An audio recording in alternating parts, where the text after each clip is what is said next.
கேளுங்கள் சபைகளே. சரி. மாட்டிக்க பின்னாடி பெருச்சால் நத்தத்திலே வாழ்ந்தக்கூடிய அதாவது குரு பெரியார்கள் அது என்னென்ன ஊருங்க? வயலன் கூட்டத்தை சேர்ந்தவங்களோ இன்னும் ஆந்த குலத்தை சேர்ந்தவங்களோ குல பங்காளிகள் அதாவது இந்நாட்டிலே வாழ்ந்ததெல்லாம் போதும் என்று சொல்லி மாண்டு மணிந்து எப்படி சிவகாமம் சேர்ந்தார், மாண்டு மணிந்து வைகுண்டம் சேர்ந்தார்கள்.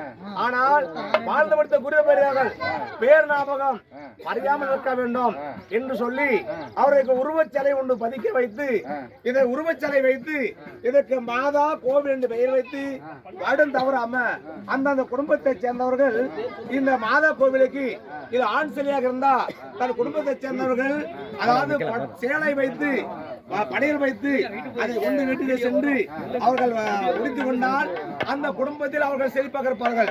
இது ஆண் சிலையாக இருந்தா வேஷ்டி மாலையும் வைத்து படையில் தேங்காய் பழம் படையில் வைத்து பூஜித்து வந்தா அவர்கள் குடும்பத்தில் நலமாக இருப்பார்கள் என்று சொல்லி இந்த குடும்பத்தை சேர்ந்த அனைவரும் ஒன்று கூடி படம் தவறாமல் விழா கொண்டாடி கொண்டிருக்கிறார்கள்.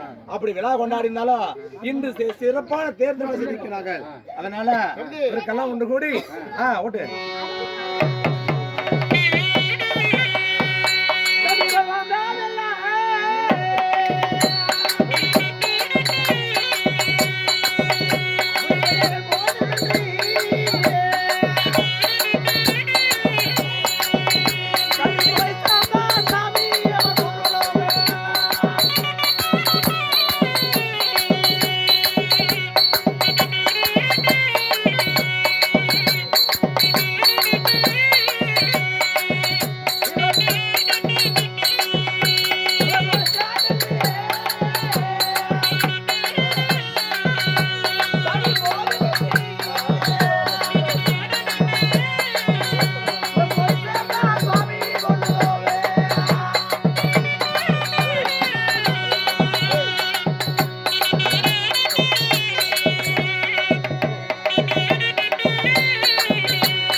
ஞாபகார்த்தமாக உருவச்சலை வைத்து சிறப்பான வழிபாடு செய்த குலப்பங்காளிகள் மாமா மகிழ்ந்தார்களோ எந்த மாமா தங்கமாக கூட்டம் கொலியாம கொண்டு போய் வாடாம எலும்பச்சங்கனிக்கு எதிர்கனி பெற்று வாழியடி வாழியாக வம்சம் வளர செல்வ சிறப்புடன் லட்சுமி கடாட்சத்தோடு நோயற்ற வாழ்வு கொண்டு செல்வென்று 5 லட்சுமி கடாட்சத்தோடு செல்வ சிறப்புடன் மகள வேண்டும்.